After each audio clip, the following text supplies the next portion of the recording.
নমস্কাৰ এই মুহূৰ্তত দিবলৈ লৈছো আজিৰ ৰাতিপুৱাৰ বহুকেইটা গুৰুত্বপূৰ্ণ খবৰ।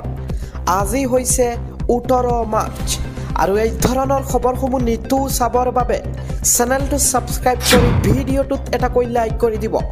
তেন্তে আহক দৰ্শকসকল ৰাতিপুৱাৰ খবৰকেইটা আৰম্ভ কৰোঁ। এই মুহূৰ্তত দিবলৈ লৈছো ৰাতিপুৱাৰ প্ৰথমটো খবৰ হৈছে এটা দিন পিছতেই লাখ লাখ লোকে লাভ কৰিব চৰকাৰী ঘৰ। 3,80,000 লোকৰ একাউণ্টত টকা প্ৰেৰণ কৰিব চৰকাৰে। কোনেও কাকো এটকা নিদিয়াকৈ লাভ কৰিব এই ঘৰ। চৰকাৰী ঘৰ দিয়াৰ নামত বহু পঞ্চায়ত গ্ৰামোন্নয়নৰ মানুহে বিচাৰে টকা, কিন্তু এতিয়াৰ পৰা নচলিব সেই নিয়ম। মুখ্যমন্ত্ৰী হিমন্ত বিশ্ব শৰ্মাৰ বৃহৎ ঘোষণা। অহা 19 মাৰ্চত 3,80,000 লোকৰ একাউণ্টত দিব প্ৰথম কিস্তিৰ ধন। এপ্ৰিল মে মাহত নতুনকৈ 3,80,000 গড় দিব চৰকাৰে। এইবাৰ জিঅ' ট্ৰেকিঙৰ নতুন নিয়ম আনিব চৰকাৰে।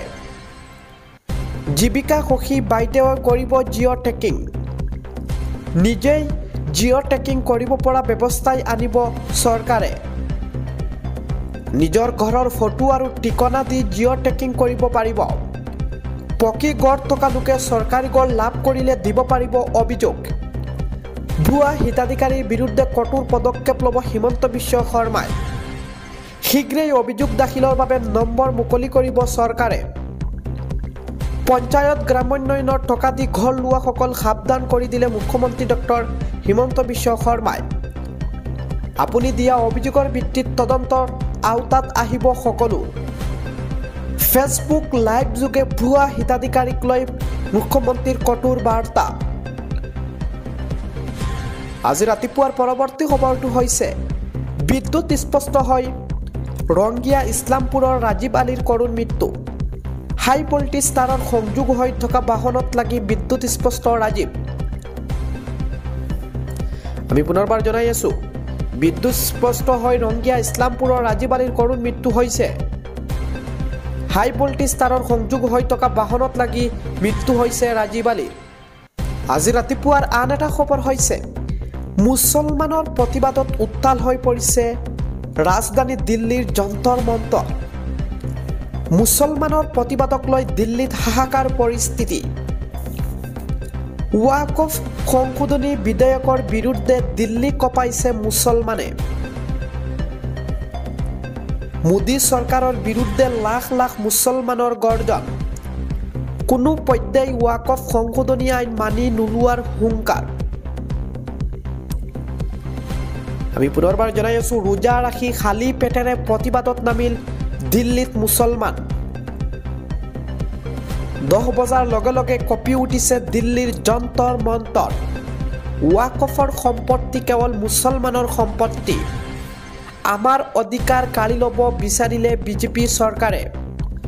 জমিয়ত উলামা-ই-হিন্দ AIMPLBৰ নেতৃত্বত এই প্ৰতিবাদ। মুছলমানৰ প্ৰতিবাদত উত্তাল হৈ পৰিছে দিল্লীৰ যন্তৰ মন্তৰ। আজি ৰাতিপুৱাৰ আন এটা খবৰ হৈছে এই মুহূৰ্তত জনাই আছো উজনি অসমত ধুমুহাৰ তাণ্ডৱ। যোৰহাট, তিনিচুকীয়া, ধেমাজি, লখিমপুৰত ধ্বংসলীলা। উৰুৱাই লৈ গৈছে ঘৰৰ ছাল, উভালি পৰিছে গছ। আগন্তুক কেইবাদিনলৈ ৰাজ্যত উজনিৰ পৰা নামনিলৈ সতৰ্কবাণী দিছে বতৰ বিজ্ঞান কেন্দ্ৰৰ।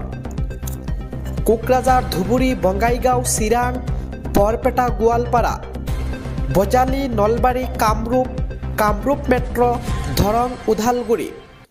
ইফালে মৰিগাঁও, নোৱাগাঁও, তেজপুৰ, কাৰ্বি আলং, বিশ্বনাথ, ডিমা হাছাও, হোজাই, ডিব্ৰুগড়, চৰাইদেউ, তিনিচুকীয়া এইসমূহ জিলালৈ হাই এলাৰ্ট জাৰি কৰিছে।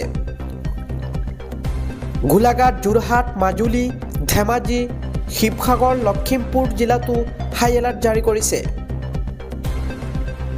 পৰৱৰ্তী খবৰটো হৈছে মেট্ৰিক পৰীক্ষাৰ্থীৰ বাবে আহিছে সুখবৰ।